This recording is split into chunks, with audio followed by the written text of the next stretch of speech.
안녕하세요. 뉴스반장입니다. 결국 신임 대법관 임명이 윤석열 대통령의 뜻대로 이루어지게 됐습니다. 그렇게 거부권을 무기 삼아 자신의 입맛대로 휘둘러대더니만 자신의 뜻대로 자신의 입맛에 맞는 대법관을 지정하게 됐는데요. 참 행복하시겠습니다.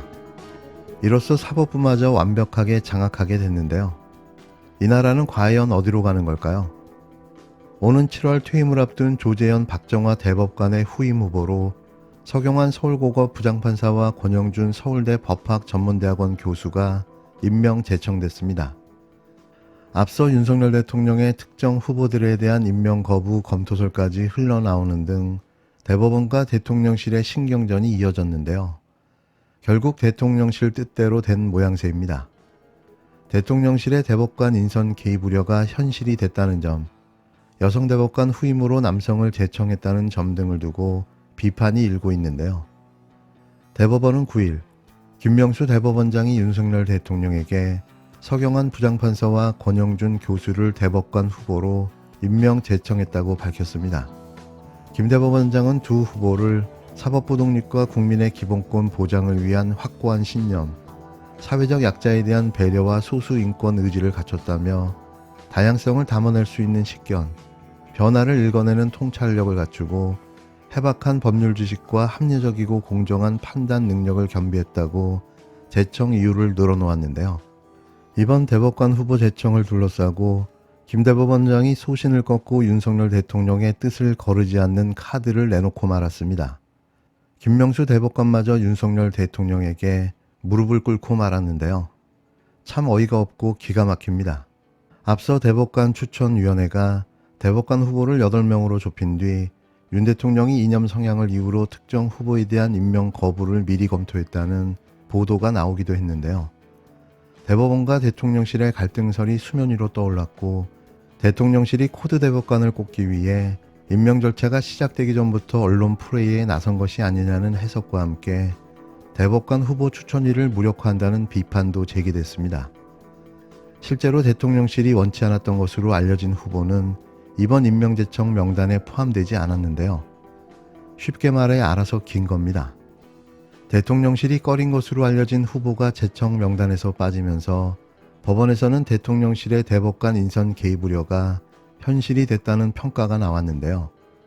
한 현직 부장판사는 제청도 되기 전에 대통령실이 공개적으로 특정 후보를 배제한 셈인데 사법권 독립에 대단히 부당한 압력이라며 이번 대법관 임명 과정이 정치 권력의 법원 통제의 첫걸음이 되지 않을지 두려운 마음이라고 토로했습니다. 이에 대해 대통령실은 정치적 부담을 덜었다는 분위기인데요.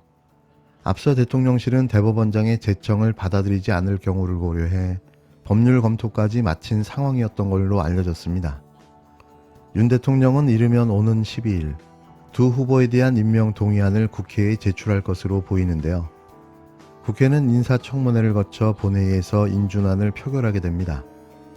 윤석열 정부 들어 대법관 교체는 오석준 대법관 이후 이번이 두 번째인데요. 탄핵을 사전에 막아보기 위한 꼼수가 아닌지 이제는 대법원에서 결정되는 판결들도 특정 정파와 경향에 전도되지 않는지를 반드시 확인하고 또 확인해 봐야 할 텐데요. 하지만 최종심인 대법원의 판결을 누가 뒤집을 수 있을까요? 이제는 입법부 장악만 남은 셈인데요. 그래서 내년 총선이 중요한 이유입니다. 중국과 불편한 관계를 자청하는 것이 당당한 외교입니까?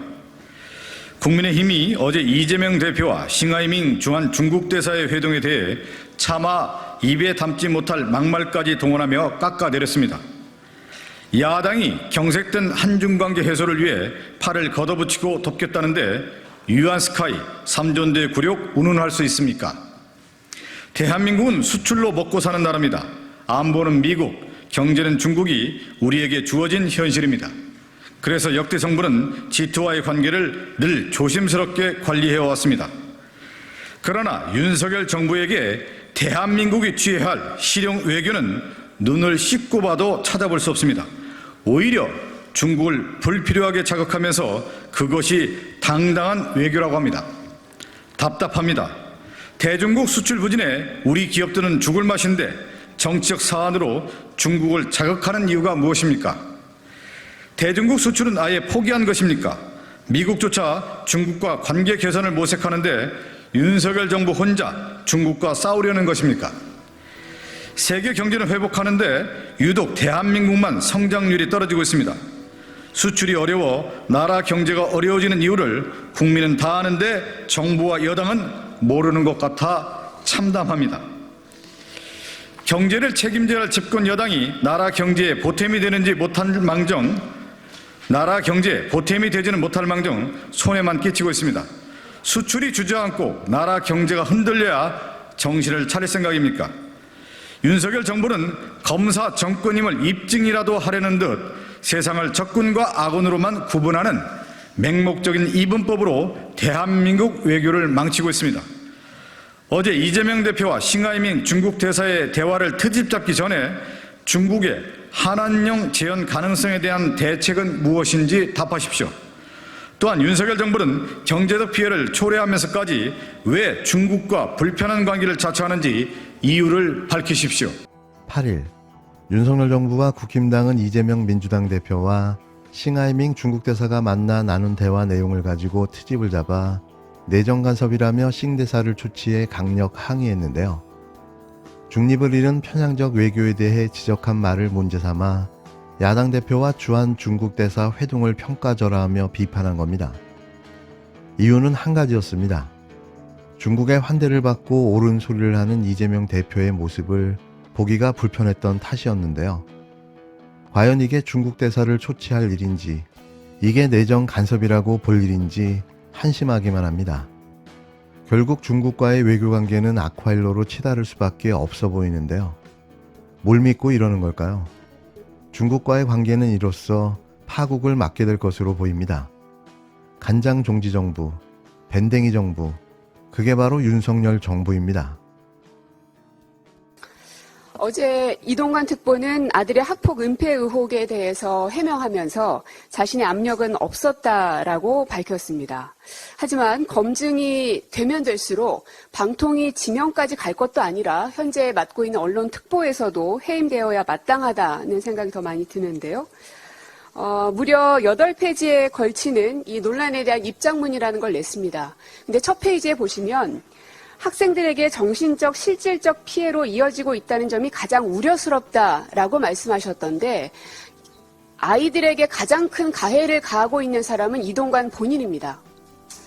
방통위 지명도 되지 않았습니다. 그럼에도 불구하고 학폭 논란이 이어지는 이유는 본인이 입장을 밝히고 있지 않기 때문입니다. 대통령이 지명을 하지도 않았지만 아이들에 대한 피해가 너무 커지고 있으니 나는 어떤 자리가 요청이 된다 하더라도 응하지 않겠다라고 답하면 간단하게 해결될 일인데 그런 이야기는 한 줄도 적혀 있지 않습니다. 그래서 꼼꼼히 살펴봤는데요. 그 가운데 좀 이상한 대목을 하나 발견했습니다. 학폭위를 열지 않은 것은 이동관의 압력 때문이었다라는 주장에 대해서 팩트는 그게 아니다 라면서 이런 얘기가 있는데요. 학교폭력 사안 대응 기본 지침에 따르면 가해 학생이 즉시 잘못을 인정해서 피해 학생에게 화해를 요청하고 피해 학생이 화해에 응하는 경우에는 담임교사가 자체 해결할 수 있는 사안으로 규정한다. 그러니까 즉 아들이 즉시 잘못을 인정해서 서로 화해가 성립됐기 때문에 담임교사가 자체 해결했다. 그러므로 학폭위를 열지 않아도 괜찮은 것이었지 내가 압력 행사한 건 아니다라는 겁니다. 그러나 그 당시 서울시 교육청에서 특별감사를 실시했는데요. 그 내용을 보면 좀 이상한 대목이 하나 있습니다. 이동관 특보가 얘기하고 있는 그 기본 지침이라는 것, 그게 이제 이 가이드라인에 해당되는 건데요. 교육청은 이렇게 해석합니다. 위 학교폭력 사건의 경우는 1학년 때 가해 학생으로부터의 학교폭력으로 인해 힘든 상황에 처한 피해 학생들이 고민 끝에 상담을 신청하게 된 사항이다. 즉 1학년 때 사건은 있었고 신고는 2학년 때 있었습니다. 그러므로 위 가이드북에서 제시한 즉시 잘못을 인정해서 피해 학생에게 화해를 요청한 사항, 거기에 해당하지 않는다는 겁니다. 후임 방송통신위원장으로 유력하게 거론되고 있는 이동관 대통령실 대외협력특보가 아들의 과거 학교폭력 의혹에 대해 입장문을 내놨습니다.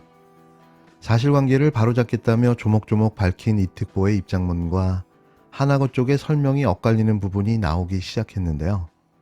손바닥으로 하늘을 가릴 수는 없는 거죠. 여당 안에서도 이 특보의 해명이 모순되고 근거가 부족하다는 지적이 나왔는데요.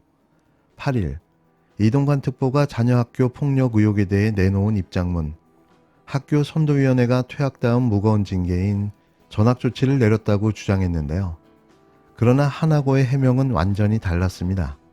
9일 하나고는 학교 선도위원회가 개최된 사실이 없으며 이에 따라 관련 자료 또한 없다고 답변했는데요. 선도위를 열지 않고 징계 차원에서 강제 전학시켰다는 설명입니다. 이에 대해 이동관 특보 측은 2015년 서울시의회 회의록에 선도위원회에서 권고 전학을 하기로 했다는 하나고 교장의 발언이 기록되어 있다고 반박했는데요. 이 특보는 또 당시 하나고 이사장이었던 김승유 전 하나지주 회장에게 상황을 보다 정확하게 알기 위한 차원으로 전화했다고 해명했습니다. 하지만 김 전 이사장은 조치를 미뤄달라는 요구를 받았다고 밝힌 바 있는데요. 파면 팔수록 이 특보의 주장과 상반되는 진실이 튀어나오고 있습니다. 이 특보의 해명이 의혹을 해소시키지 못한다는 지적은 여당 내부에서도 쏟아지고 있는데요. 이렇게 모순되고 근거가 부족한 해명을 하는 사람을 중요공직에 앉히는 것 자체가 문제라는 말까지 나오고 있습니다. 일반적인 상식을 가진 자라면 알아서 입장을 밝혀야 할 텐데요. 무슨 권력욕이 이토록 강할까요?